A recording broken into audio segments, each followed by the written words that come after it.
top producing is a total fake word in real estate, because even though you make a lot of money, doesn't mean you actually keep a lot of money in this business. So I learned how to make money, but also keep it and be smart about the back end side of the business. Today, we're going to be speaking with Sara Kalke. She's from the Edmonton market. Her annual sales is in around 55 million, average sale price of 600,000. She has a licensed assistant, 2 unlicensed assistants, and serves her community in a big way. And she is the founder of Badass Women. It's a real estate member site of over 20,000 on Facebook. Sara, welcome to the show. Thanks so much for having me. So Sara, let's go back to the origin story of getting into real estate. What was it that actually got you into real estate? Totally 100% by mistake. I got into real estate. I had a family friend who was a realtor, and he was my whole vision of realtors. He drove a Cadillac, he wore a suit, he wore excessive amounts of cologne, only referred to himself in the third person, and was just, this larger than life personality. So I always thought, okay, that's sales is kind of a weird place. I was a climber, then I was a classical musician, and I finished music school, and he happened to need somebody to help him out as an assistant while his assistant went on holiday. So I was like, oh, sure, fine, family friend, whatever. I was flower girl in his wedding. Long story short, I ended up really taking a liking to real estate. I was supposed to go to Germany and be a musician, so put that on hold. Really, it was also because I came back to Alberta, which is where I'm from. I love Alberta. And I was able to start riding horses. I had this incredible, true cowboy uncle, wore his cowboy hat and his beautiful, John Wayne scarf everywhere he went. Would sing romantic cowboy songs with the auto harp. And he found out I loved horses, went out that weekend to a horse auction and bought me a terrible horse. So there I was in summer. I was supposed to move to Europe and become a classical musician professionally. And then I had these horses. And then, of course, I met my now husband. And so I decided to stay and work for this family friend as a real estate assistant just for a summer.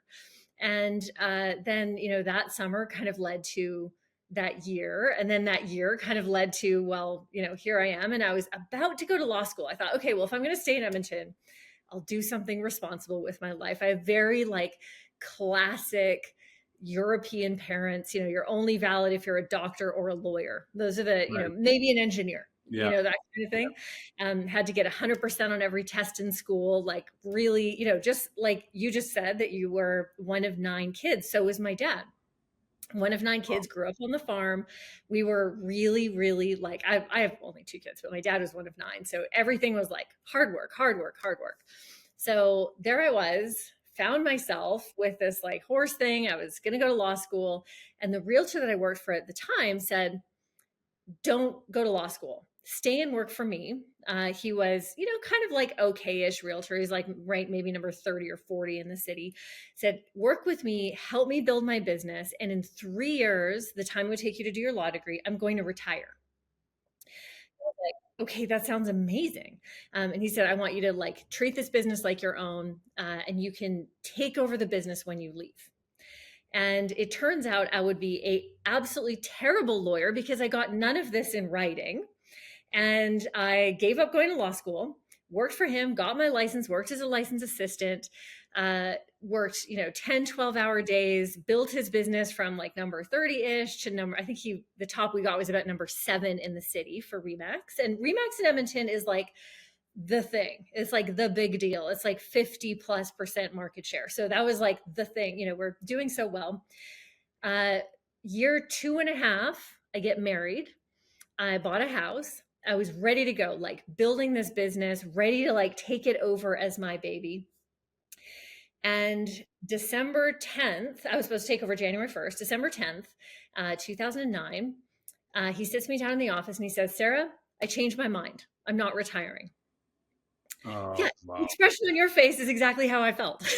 Eyebrows up, wow. What? And this is old school family friend. I was the flower girl in his wedding, put Wow. those incredibly important years of my life, like pre-kids, like the time of your life when you can work really hard at something. I could have gone to law school. I could have done all these great, beautiful things. And he sat me down. He's like, hey, sorry, changed my mind. In fact, I'm never going to retire. You're never going to take over my business. You can stay on as my licensed assistant forever and ever. And I was absolutely 100% gutted. I'm still a little bit gutted about it to this day. It was this nasty, horrible thing. But Sarah, And there's no heads up. He was actually said in January, you're taking the business over and everything was going that direction. And it was like blindsided at that. blindsided, absolutely zero intention of giving me a heads up at all. Everybody in the office knew, the owners of the office knew this was the plan. Everybody knew it was the plan.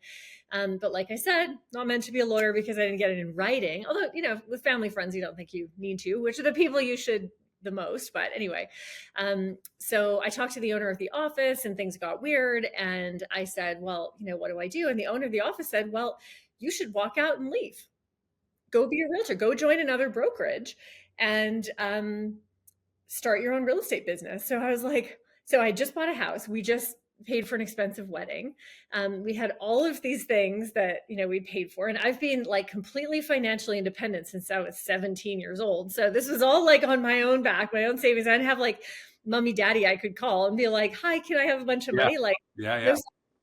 so beginning of 2010, there I go, like in my own real estate business, and had to figure out a way to make this career work. And so the funny thing is, I learned the real estate business opposite of most people, and then I learned like the back end admin side first, and then I learned how to be a realtor afterwards. But I already had, I kind of knew some of the business, and so that helped.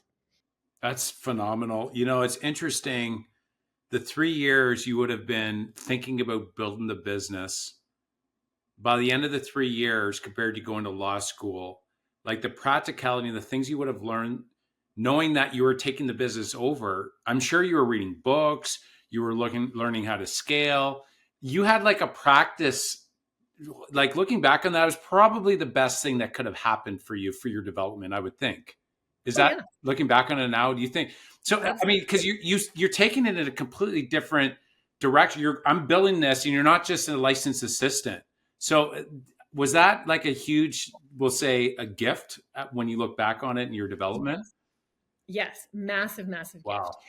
Because, Yeah. imagine if someone could, imagine if I could go and work in the back end of your business for 3 years, how much I would learn about, I wish I could do that. Maybe that'll be the next thing of my life, is to find a really good mentor and go learn like the next things in business. But for me, it was absolutely transformational. And I think such a key difference in, I've talked about this with realtors before. Most of real estate and real estate agents is like, they think it's like 99% execution and 1% planning. Is, the business model is like, okay, get out there and sell. And you're like, okay, like, what do I do? Where for me, I had like 99% planning because I was planning somebody else's business, and 1% executed. By the time I actually got going, I knew how the business was. The other thing that was so great is, one, I learned how to solve problems, because my job was to keep people away from the realtor as much as I could, because I knew the more that he got involved, the more complicated things got, and the more it slowed down his time and ability to write more contracts. So learn how to do that. And I also learned the income side of business. And you and I both know top producing is a total fake word in real estate, because, well, fake words, because even though you make a lot of money doesn't mean you actually keep a lot of money in this business. So I learned how to make money but also keep it, and be smart about the back end side of the business. Okay, so I'm going to dive into, there's a lot there. So you basically scaled up two companies, because when you started, you grew him, right? Yes. And then you did it again. So I'm going to circle back on that in a minute, but I'm curious, when you went on your own, what were the main things that you did at the beginning to basically, blast off in your own business? What, you had all that experience. What were the key actions that you did at the very beginning there to get off to a good start? Good question. The first thing I did when I started in real estate is I went to every single conference and training I could find on the internet. Like one of my very first things I did was I went to Holt Renfrew, bought myself this beautiful theory business suit that I could not afford. But I went and I bought myself this business suit, booked a plane ticket to Toronto, and went to a Toronto agent real estate conference. And this was like brand new in real estate. This was the beginning of January. I had just had all of this stuff go down. I printed my own business cards on a printer, like actual printer, and I cut them with a paper cutter. Like that, I'm not even joking. Flew, went there, met all these agents, and handed out business cards. It's where I got one of my very first listings. And I learned very quickly that relocation business, especially in a market like Edmonton, Edmonton's market is unlike any other market that's out there because we're very tied to oil. So when other people are up, we might be down, and vice versa. So our market is very like feast or famine. So I learned that if I could have this steady relocation business, it would mean that my business would do well no matter what. And where other agents are, you meet someone in an open house, you nurture that lead for 46 years. Hopefully, I mean, 4 years, however long, you're calling the people, you're showing them 74 houses, you're doing all of this work. And then maybe if you're lucky, you close 1 in 10 of those. I mean, if you're a good closer, I'm a good closer, you close maybe 1 in 2, but still, that's a long incubation period. It's a lot of work. What I love is when a client calls and says hi, or an agent calls, say, hi, I have a client moving to Edmonton. They'll be there next weekend. And within 2 days of their arrival, they've purchased a home. Dramatic difference in the kind of business. And especially as our market has, ping ponged and gone back and forth, having that kind of steady income has been really helpful. The other thing, of course, that happens at conferences is you learn from people. I ask questions of everybody all the time. I was like, how do I do this? How do you do this? How did you get business? How did you do this? And then at conferences, they also have speakers. So I would go and I would sit. I am like the world's biggest nerd. So I would sit down, I write copious notes, and they'd be like, do Twitter. And so I got a bunch of clients on Twitter. I was like, okay, like, pushing my glasses, like typed away. In Facebook groups, when they first came out, I was like, okay, I'm going to figure this out because I saw it on stages at conferences. So, really like going to conferences and networking, and then also learning everything I possibly could about the business and about how to grow a business. Phenomenal. So would you say the relocation business was a big part with your start? I mean, it's so smart. I just going to mention something. You going and buying a suit that you couldn't afford, I think is such a great first step for a realtor. Buy it, a nice suit that when you actually go to work, you feel good. You feel like a pro. And I think that was like a really good faith thing as well, too, I think, because it's like, listen, I got to look the part, and I'm going to invest ahead of time before I even have money. It was the same when I bought my first course. It was our last $500. And I came home and I told Joanna, I was like, our last $500, like I paid for this course. But don't worry.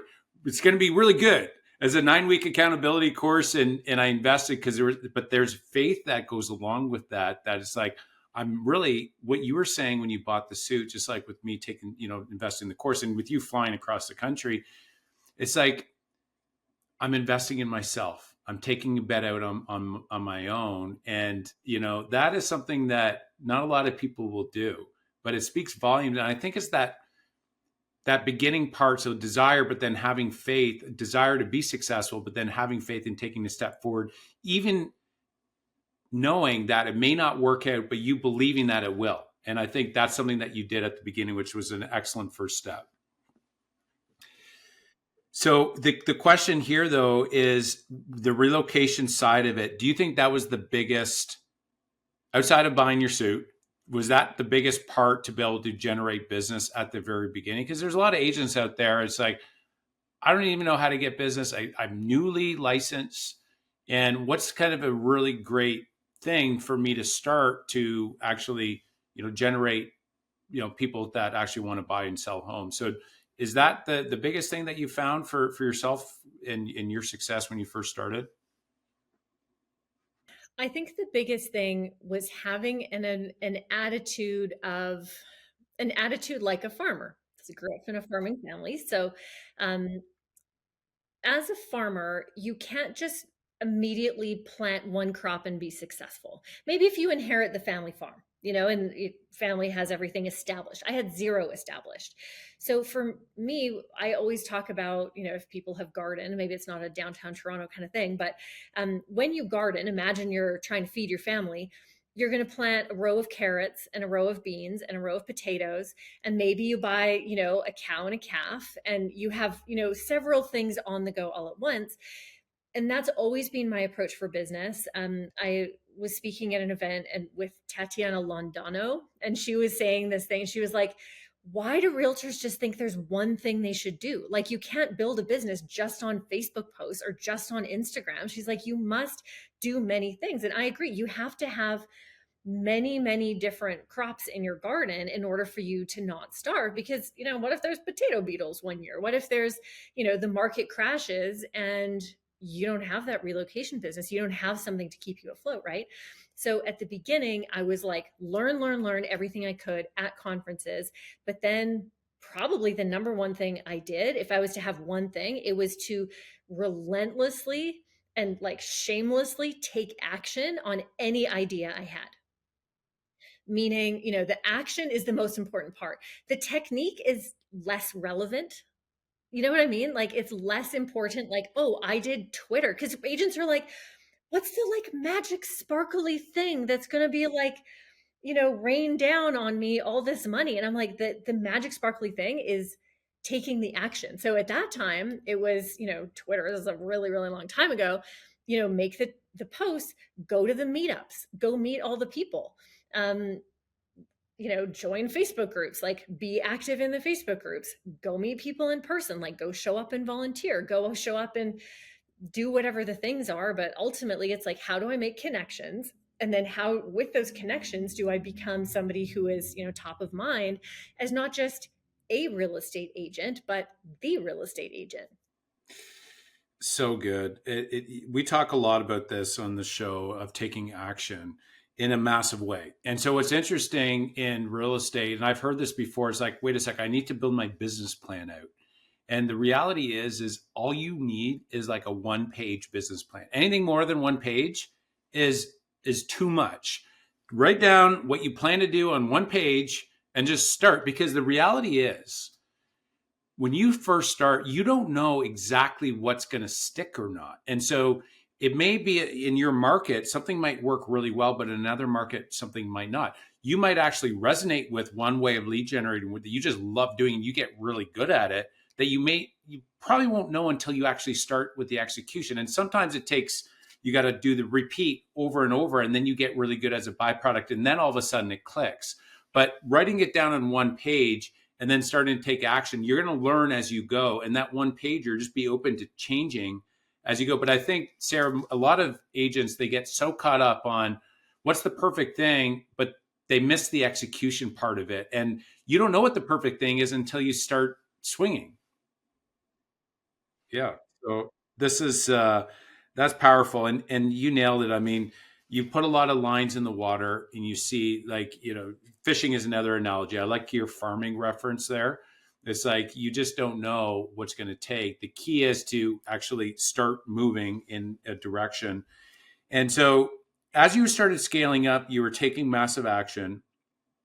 What were some of the things that differentiated you from the other agents as you were starting to serve your clients, and you realize, like, hey, listen, I'm doing this a little bit different than the competition out there? What stands out to you? I love this question because, in a way, all of us are quite the same.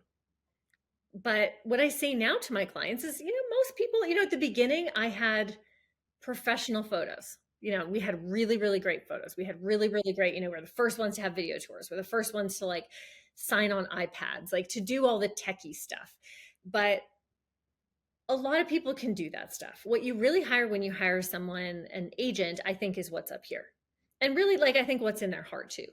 But the thing, I didn't really know it at the time, but the thing that I know that differentiated me then and still does now is that I am an extremely tenacious problem solver. like I said, I've been completely on my own since I was 17. I had a wonderful family. Time for me to move out early. Um, but one of the best things that I learned through that is that like you said, with the faith and buying the suit and all those things, I have an unshakable faith that I will find a way. So when clients would come to me and, I remember one of my first listings, I was competing against like the guy. It would be like me coming to Toronto and competing against you as like a brand new agent. And, like you'd probably like do a really good job at that presentation. And I came in and I was like so feisty. And they were like, wow, this other guy, like we know him. He's like got his name everywhere. Everybody knows him. He's great. But we're just like a number to him where you were like so feisty. You were so passionate. You were so on top of things that we've decided to go with you because of your passion for doing this job. And I was like, okay, cool. I was maybe by passion, you could say desperation to make the money. Yeah, but they weren't feeling that. They were feeling like you had like this full out approach when you were coming in, you were speaking with them, you're passionately engaged. Yeah, exactly. And I think that that's something that anybody you can go grab that. You don't have to like have all the marketing or be the expert or have the, major Instagram following or anything. You can just walk in as like a total newborn realtor. And if you have that like feeling and that passion for your job, people will hire you over, folks like Mark and, well, not in the same category, but me. Well, 100%. It's a big, big advantage. And you're coming in, it's so interesting because enthusiasm and excitement sells. And we've all experienced this, Sarah, when you will go and watch a movie and you're like, oh my goodness, this is the best movie ever. You go to a restaurant and there was like phenomenal service. The food was perfect. Like coffee shop you go to is like, oh my goodness, this cappuccino, macchiato, caramel, frothy, whatever. You are selling it because you are super excited. And it's like people that hear that, they catch on. So 50% of selling, I think, is being excited about what it is that you're selling. And so, especially in today's market, this is something that we're really big on, especially in today's market, because a lot of agents will walk in and they'll be like, oh, it's a crappy market. I know Edmonton's going a little faster than over here, but it's like, oh, it's really slow, and oh, you have there's this house needs paint, and just really negative. And we're coming in and we're like, we're excited. And so, Sarah, it's really interesting because no matter what productivity you've hit, bottom line is that you need to still be excited and enthusiastic, because somebody else that's come in, people want people that are enthused and that are excited about their greatest asset, right? Nobody likes this Debbie Downer. And so that's where for us, like I'm a huge advocate of that. And regardless, whatever your production level, because it is a huge competitive advantage and it's rare. It is very rare, by the way, because I don't know, somewhere along the way, I think real estate agents, they were like taught to beat up a house and poke out everything that's wrong with the house so that the seller's expectations lower in price. But the reality is, if somebody else comes in and they're talking all about the features and the benefits that home has to offer compared to the competition, people will go with them over somebody else with perhaps a better marketing program all day long. Yes, I agree. One of my early jobs, I was a climber and I was a climbing instructor, which was fun. So I learned very early, I was very shy. I learned how to speak in front of large groups of people because my dad was very like, you should be studying. Why, sports are a waste of time. Totally was against me being in sports. And so if I wanted to do it, I had to pay for it myself. Again, like a hard lesson, but a beautiful, beautiful gift. So I learned how to speak to people early on. And then I got a job working at a super fancy fine dining restaurant. And one of the things that I learned so many lessons. Like if any realtor wants to be extremely successful, especially if you're kind of like you have some connection to go and work in a restaurant, there is no better experience learning to sell. Because in real estate, we learn to sell, one house at a time, and it's a kind of a slow process. Where in the restaurant business, you have 8 tables at once per 2 hour. Maybe you have two seatings of that, so you have 16 chances a night to learn how to upsell.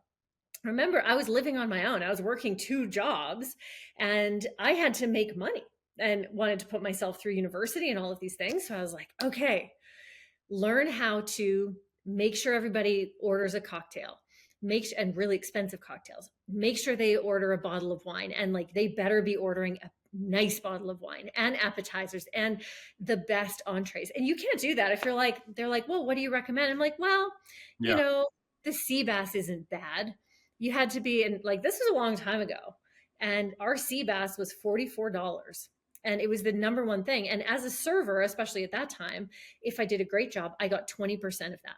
Hmm. $8.80 of $44. That's a lot of money. Mhm. So I learned very quickly. I was like, sell the sea bass. So I'd have to be, and imagine yourself, if you're a realtor watching this, how well could you sell a plate of sea bass? And for $8.80.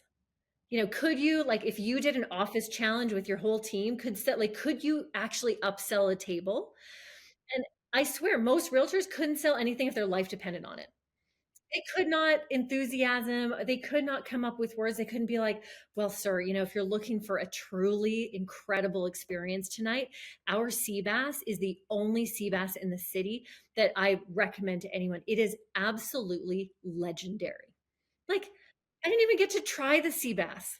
I mean, maybe the chef gave me like one tiny bite at one time, but I was like, I'm selling the sea bass.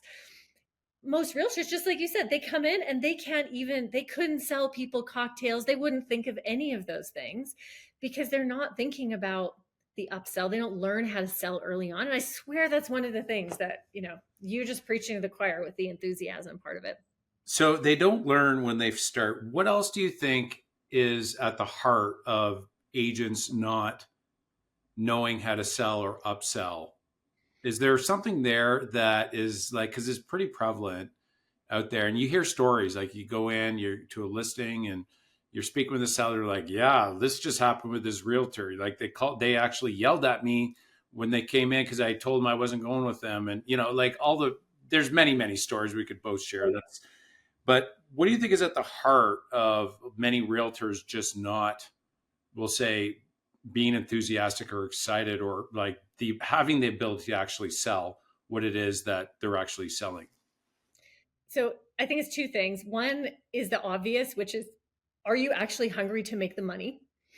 I'm like, don't you want to make this money? Like that's just basics.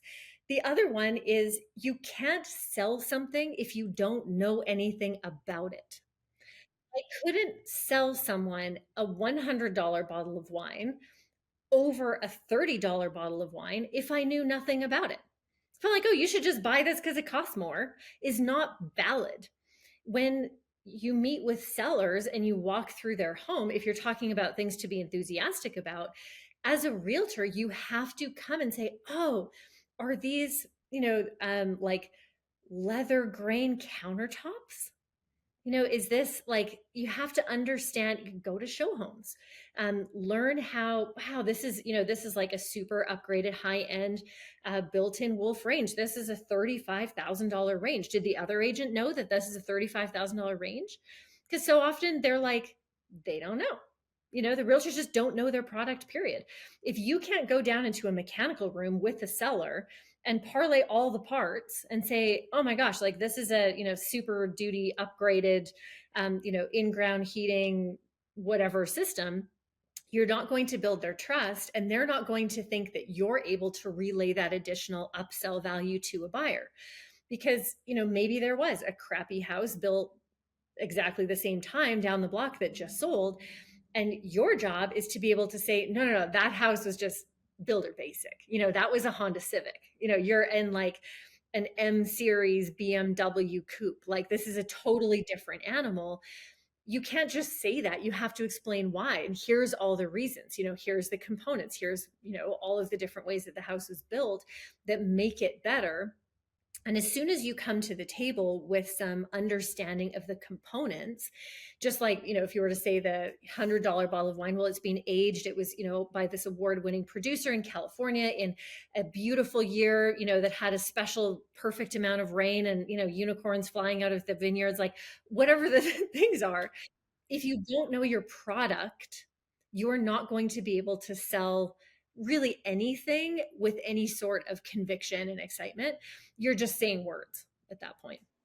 It's so powerful. And when you start knowing things, you want to talk about it more. So I love that point, to really know everything you can about homes and then everything about the neighborhood. Like that goes on, right? It's not just the material and the upgrades and all the parts of the home, but then like the neighborhood and the streets and the community center. And it's like, oh, the walking trails. It's like, holy geez, they're telling me I had stuff that I didn't even know about. I've lived here for 4 years. This is phenomenal. They're going to do a great job selling my home. So I love those. And the other part about being hungry to actually make it, I think is something that a lot of people, I think agents, there's some complacency as well.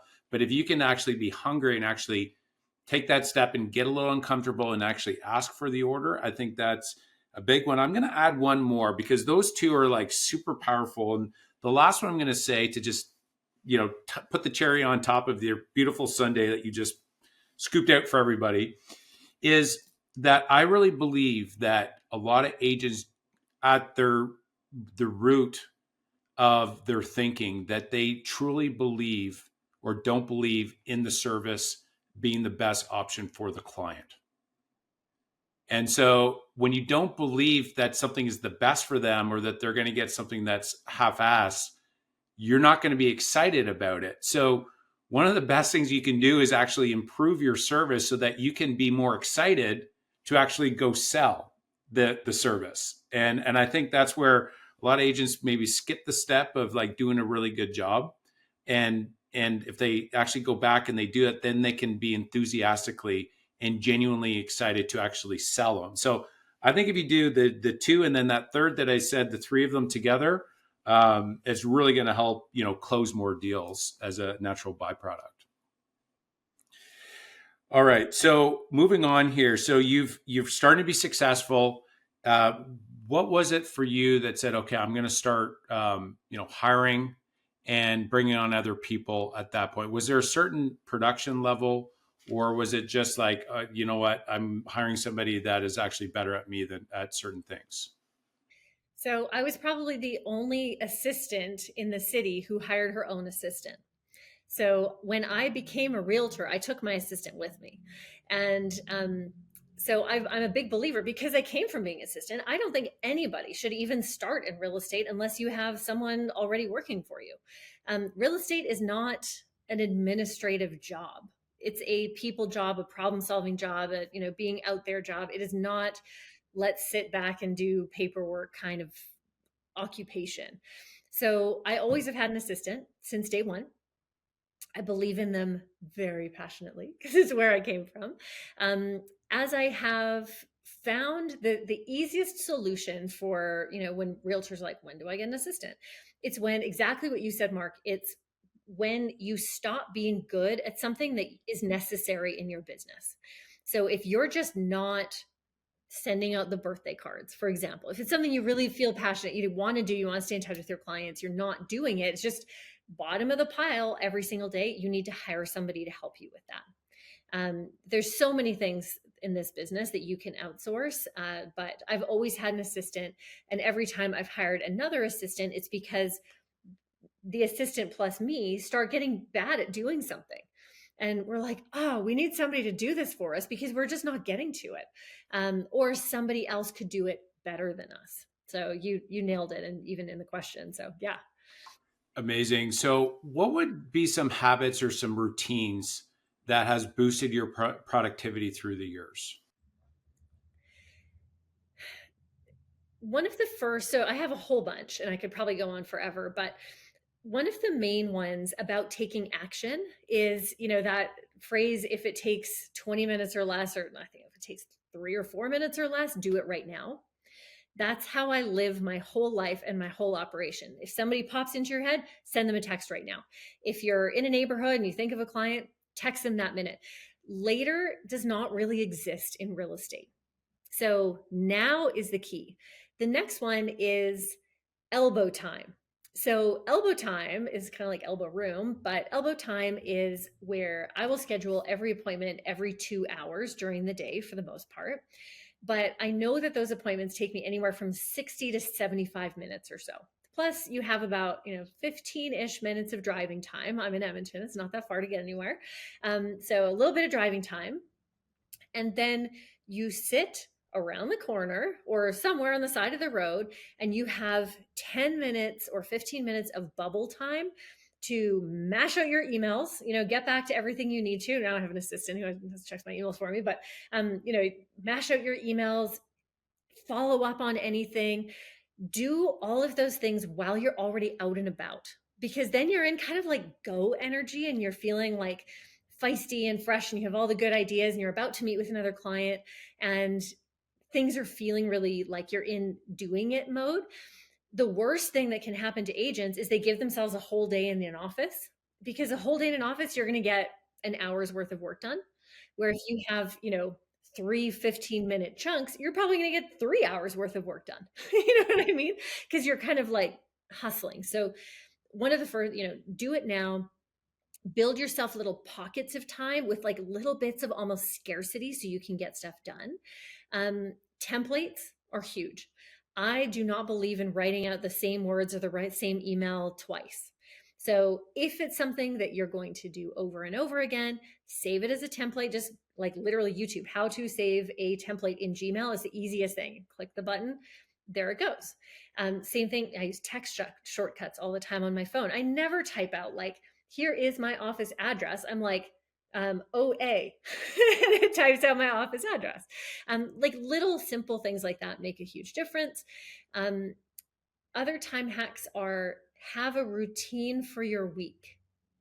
Your days need to be programmed for certain things. So many realtors are like resentful if their appointment time gets booked with appointments.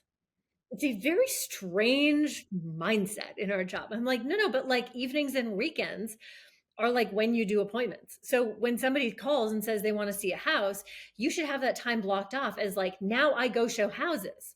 Not like, oh, I was going to do, go for a beer with my friend. And now I have to do this, because then you're going to push it off till the next day and there's no tomorrow in real estate. So then you're going to lose the client, or you're going to lose the listing, or you're going to lose the buyer. Who knows? So have a routine. My routine is very like, I fill in my personal stuff first. I have a personal trainer. I, have like martial arts classes that I take. I have, stuff that's already filled in before.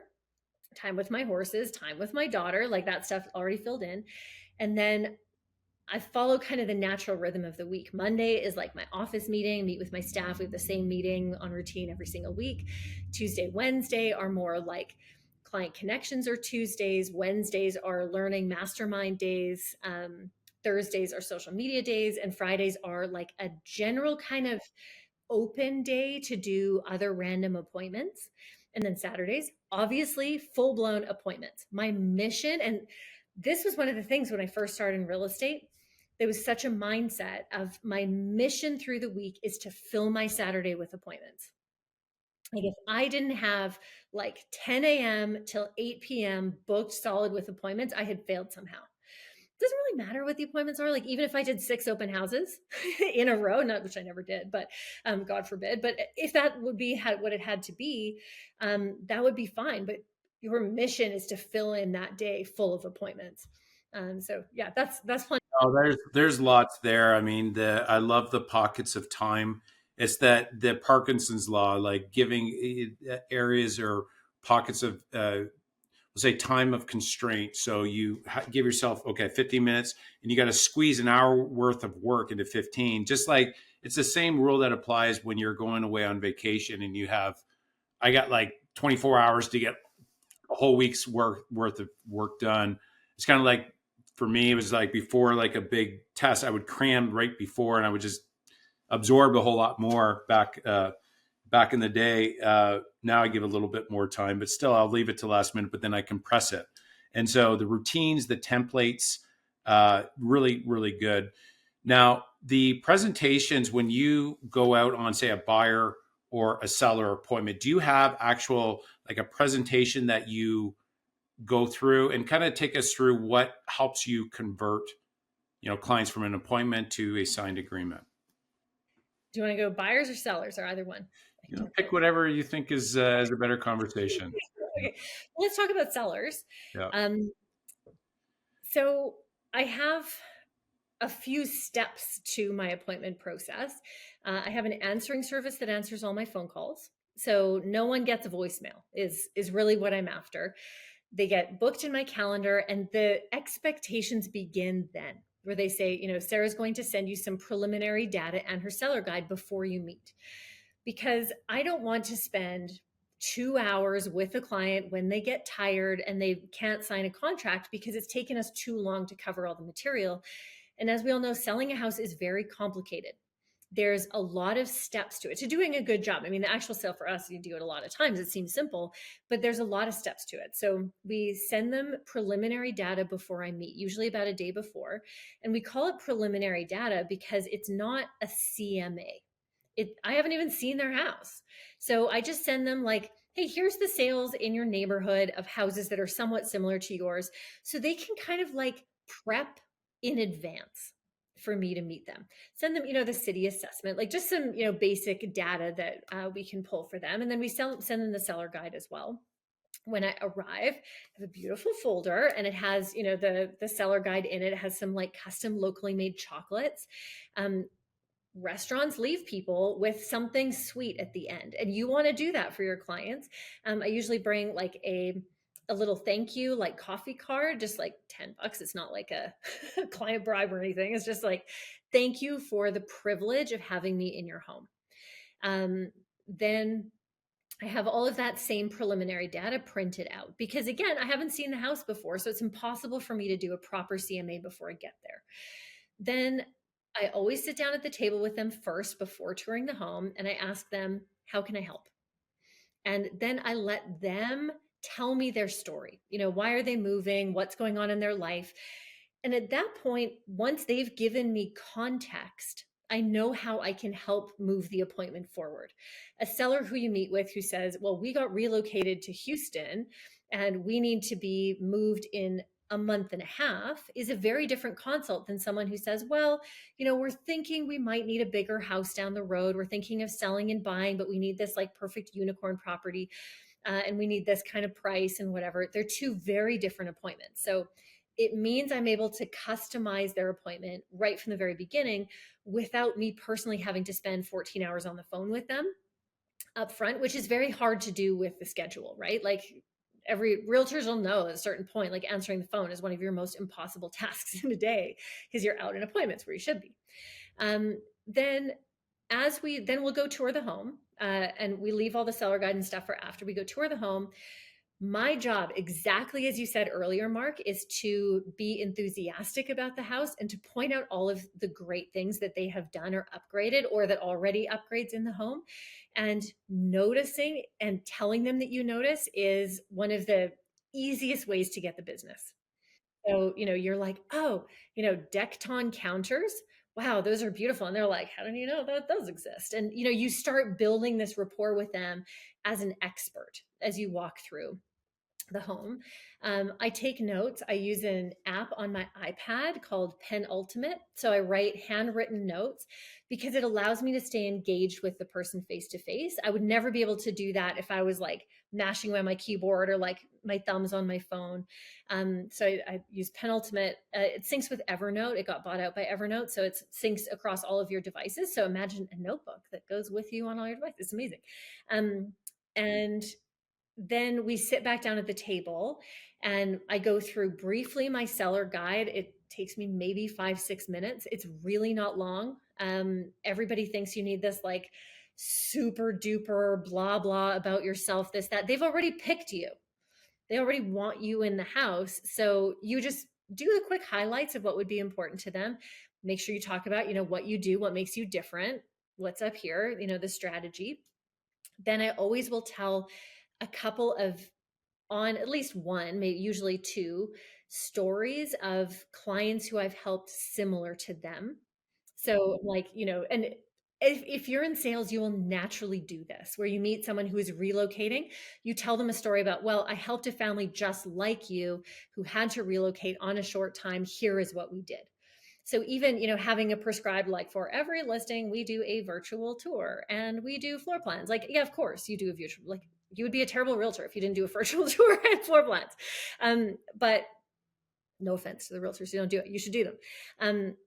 They're, you kind of, you customize, like we do these exposures, we do this kind of sponsored marketing, we do, these out of province custom website, featured ads, because this is where your buyer is likely to be coming from. Like, yeah, you got to kind of think on your feet. And then we go through the data and get just a general ballpark range, because sellers need something to like glue to your forehead that says, this realtor believes my house is worth, X to Y.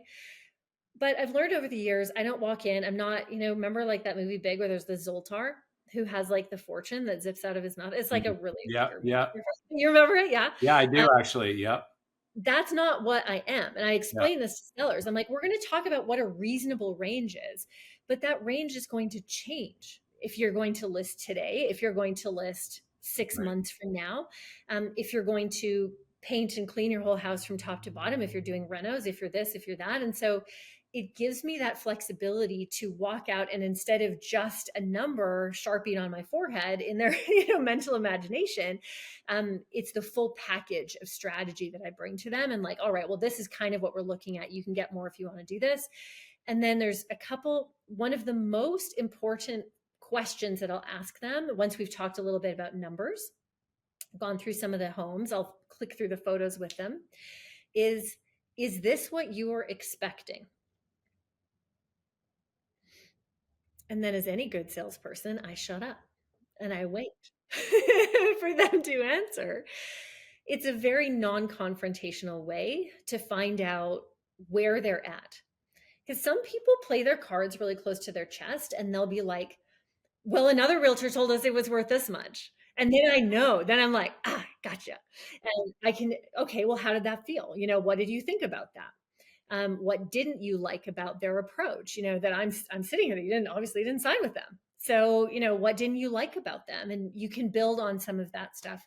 But, I think over the years, a lot of younger realtors, I would say you need to have a plan that's very concrete and laid out. Just like I went through my plan, we send data, we do this, I come in the house, I take them to the table, we do this. It doesn't matter as much the order of things. I mean, I like my order. The order works for me. But you need to have a very specific program of how you're going to do things, because otherwise you're either going to get steamrolled by a seller, you're going to seem like weak and like you can't be a leader in the process. And really, like even just saying leadership, the sale, like being a listing agent, you're showing them that you're a leader and that you can lead them through even just a simple seller consultation. So you need to have that kind of laid out. And then, of course, we make a follow-up plan. And I have a personal motto of never leave an appointment without an appointment. That's really good. Yes. Bam fam, right?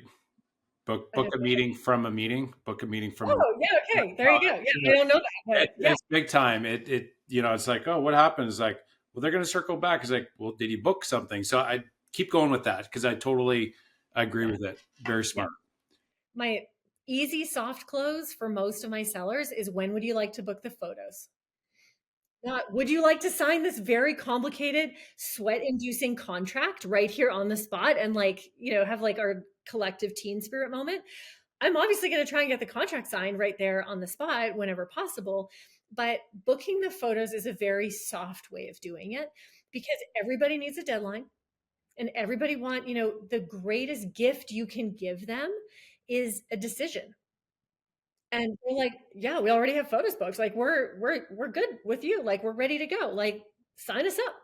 And they're just so excited that you didn't leave it open-ended. Oh, well, I'll call you. Like on dates, like it's been so long since I dated, I've been married forever, but like, that whole like, I'll call you is like, I won't call you. Yeah. Yeah. With realtors, Don't it's call me, the I'll same call thing. you. I'll Yeah. call you is like, I will literally never call you. Yeah. So you have to just book it in the calendar. And then we have like Google Sheets, questionnaires, all the systemy stuff that we send in. And it also gives me a little bit of time to tweak the listing price based on what they do between then and the photos, how the property looks, what kind of staging we're doing. Like there's so many factors that go into that final conversation, but I find I really enjoy doing real estate that way because it's not high pressure for anyone, but it seems like it just flows smoothly. And like you said, I've had so many clients be like, "Yeah, we picked you because you're the only one that booked a next appointment." It was just so easy. You just book the photos with us. And so we were like, "Oh, I guess she's our realtor now." And they just smiled and carried on. And they're like, we met with 3 other realtors. We didn't even tell you that, but we picked you because you were the only one proactive enough to take the next step. And I'm like, You cool. leave with the signed documents. They look at each other and say, "What did we do?" It's like we picked her. We didn't even know we picked her. So I love it. I love the soft approach with that, Sarah. It's very clear that you are very systematic with your process. So it's very clear. I could tell that you're visualizing it and taking the steps, like actually going through the appointment. Do you take that same approach on the buyer side? Because there's a lot of realtors out there that, they'll get a call to go show a home. They go show them, and it's kind of like, please like me, please like me, please like me. And then they say, like, okay, I'll send you properties. I can put you on the list. And it's like, well, yeah, 6 other agents already put me on their list. Is it Mhm. systematic on the buying side as well for you? Absolutely. It has to be. It has to be. It has to be a system. Otherwise, you can't do a lot of business. Um, so the buyer system is it's the same thing, but just a different kind of time zone, if you will. So it's, the person calls you and either they want to see a house or they want you to be their realtor. And I get a lot of both. Um, the easier ones are obviously like, "Hi, I've heard of you. I'd like to buy a house. Can you help me?" Those are the ones where instantly we go to the buyer consult, Zoom, FaceTime, whatever, have the same thing, literally the same folder, just says buyer guide instead of seller guide on the front of it, has the buyer presentation that we go through. With buyer presentations, I learned this a long time ago from this luxury agent I met. Well, I actually coached her, which was amazing, in San Diego. She works with like NFL players. It was the coolest experience. And she said, if you can't do your entire buyer or seller presentation in 10 minutes or less, it's way too long and it's confusing people. And I've always kept that in my mind. So I'm like, my whole buyer presentation takes me like 10 minutes. And it's basically like, number one, buying is very complicated. And you can use this, even like parts of this you can use when you meet a buyer to show them a property. But ultimately, you're like, hey, this is a very complicated, very in depth, very landmine ridden zone, especially here in Alberta. We do not have property disclosure statements in Alberta. Most realtors from other places are like, what? No, it's the Wild West. Our conditions are like one sentence. Like legitimately, they are a one sentence condition. That's all. Inspection, financing, all those things are one sentence. It's very, very straightforward. Imagine the amount of risk you take on in that environment as a buyer. The lack of disclosure, the lack of information, it's all things that are publicly available is what they expect a buyer to be able to figure out about a home. So I instantly go to that. That's one of the most important things that you can outline to a client is, here's all of this stuff that could potentially go wrong with your purchase. And especially where I'm from, I mean, we work in a lot of like character neighborhoods, a lot of central things. I have like a cute mid-century house myself. We have foundation problems, we have leaky basements, we have poor builders, we have lead water service pipes, like literal lead water delivering the water to your house. Like, I'm not joking. These things all exist. And a lot of them don't have to be disclosed in writing because there's no disclosure statement. So already now, have I convinced you that you probably don't want to buy a house in Edmonton without a realtor? You're like, Especially if you're not paying for them out of pocket. well, you do in a way. I mean, I'm I get it, but I'm just saying, like, you can go to a listing agent or you can hire Sarah, and it's like, totally. right? Is the seller still gonna pay the same fee? Yeah, probably, right? Yeah, 100%. Yeah, you're right. I mean, it's the same if you have an advocate or you don't. So, really, if I'm to sum up the whole buyer presentation, I will do this either, subtly as I'm walking through a home with a buyer and explaining to them like, hey, there's this thing and this thing and this, like this furnace is this old and this hot water tank is this old and, whatever the things are so that they know the elements of the property. But really making sure the value that you offer as a buyer's agent is not a professional light switch operator. Like it's not just a pretty face. I'm joking. It's like you are hiring somebody to understand the big picture, not just of all of the components of the home, the age, the neighborhood, the schools, all the bajillion of things that go with the property itself, but the legalities of what's going on in the land title. All of the stuff, what's going to go in the contract, how are you going to deal with an issue when it comes up? And at that point, again, I will always tell a story, minimum one, likely a couple over the course of a buyer consult. But like, yeah, I had clients who really liked this house. We saw this thing that was kind of weird. So we ordered, even though it wasn't the era, we ordered a sewer line inspection just because our spidey senses, because we've done this for so long. My spidey senses were like, I feel like we need a sewer inspection for this place. And I'm also like a very big person of faith. So I attribute a lot of that to like, spiritual guidance. But wherever you're at on that journey, I'm like, oh, I just felt like there was something weird about this. And I kind of heard like something sewer line inspection. So we did one $20,000 problem. And if we hadn't known what we were doing, had we not had this like, how they talked about this like garage suite that they added and they tied it into the sewer, it just sounded weird. Our clients would have moved in and had a $20,000 problem immediately on their hands. So these are things I'm like, hey, I can't promise. I'm not a home inspector. I'm not Superman. I can't have laser through eyes. I won't tell people about the like faith element of it, but I'm like, I feel like you need an agent who knows enough about the product that they can give you kind of potential red flags along the way.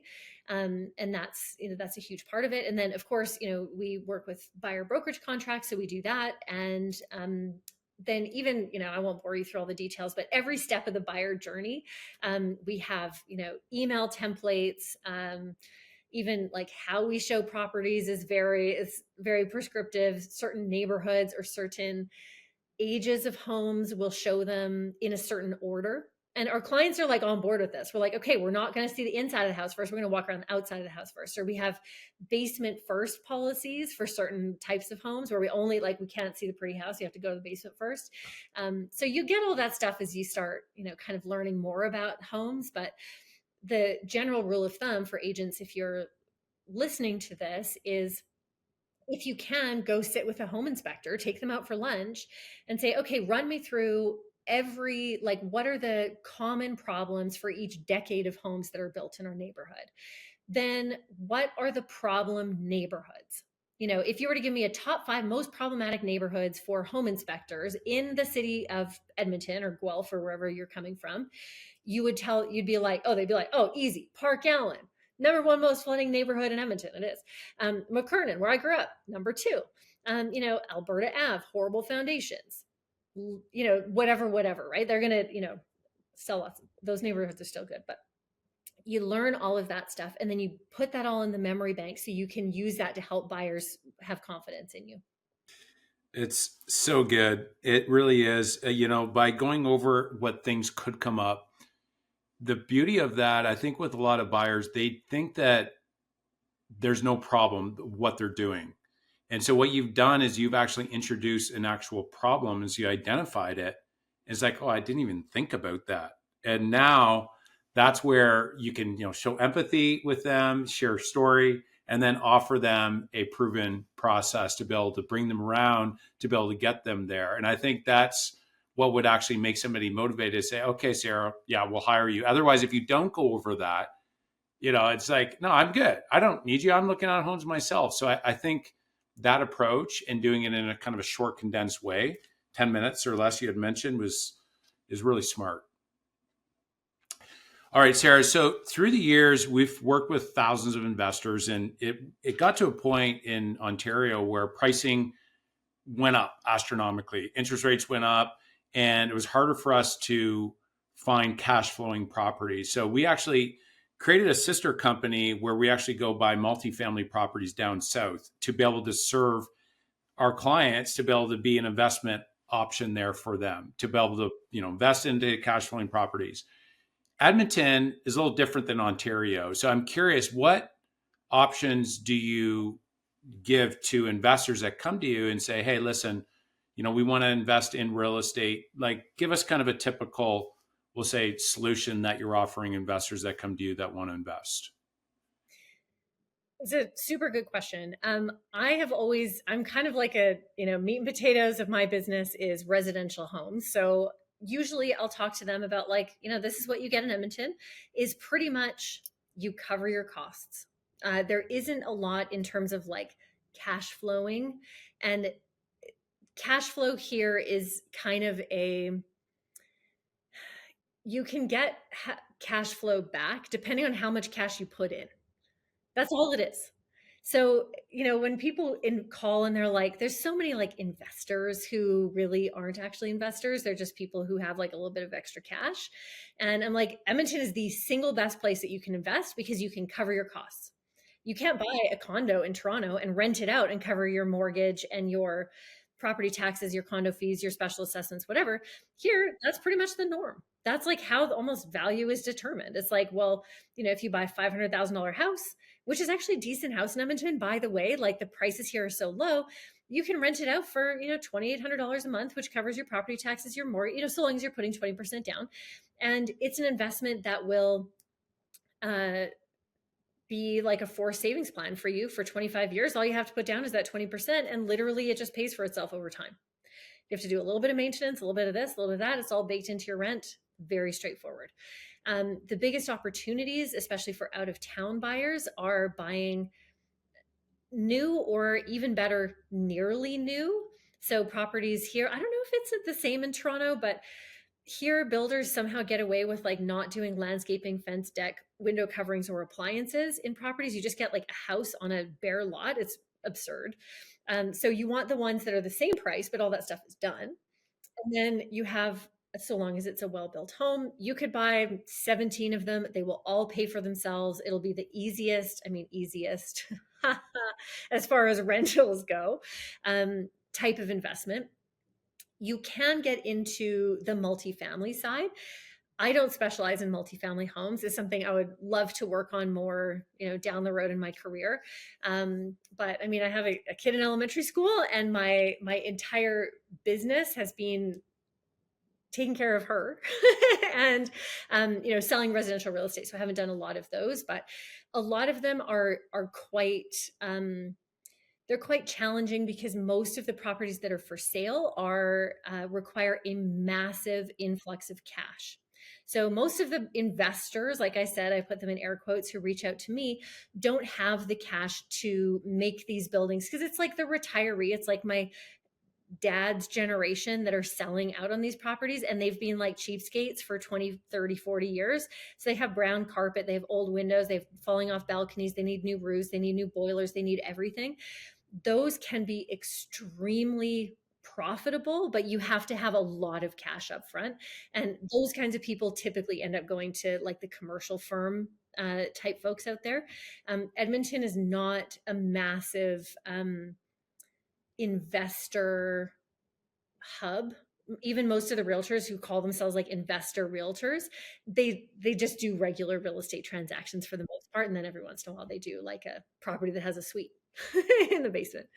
Yeah, no, 100%. I think across Canada, a lot of investors, they're wondering where can they get a good return. So, Edmonton, Calgary, Alberta, it's an interesting market for sure, especially compared to Ontario. If you can cover your costs on that, that is, a much better thing than buying a property and then you have to feed the deal, like an asset, something that puts money in your pocket. Right. And so, that's a good viable option. And, realtors that are listening, they can reach out to you and talk to you more.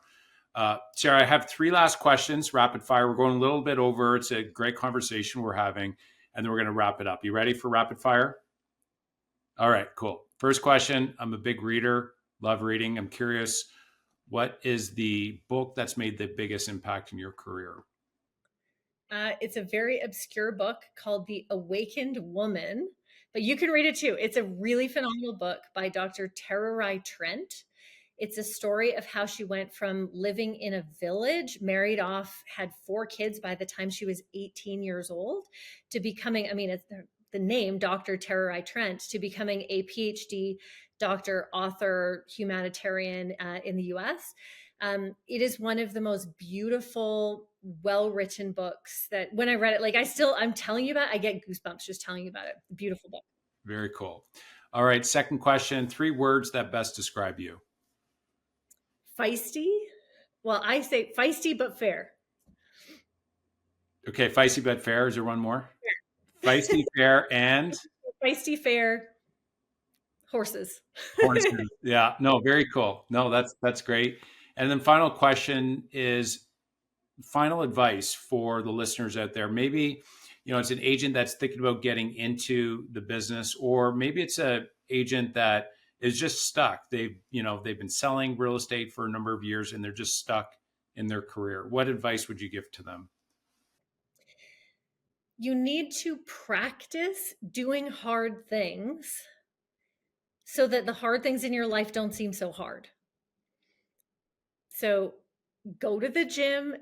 I do martial arts, do something you could take an art class, but you have to practice actively doing hard things so the hard things in your life stop seeming so hard.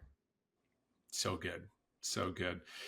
All right. Well, this was a great conversation, Sara. Really appreciate you coming on the show. What's the best way for agents that, maybe they want to refer business to you, or they just have, some questions in regards to, potentially if you're hiring down the road, what's the best way that they can reach out to you and learn more about working alongside with you or referring you business?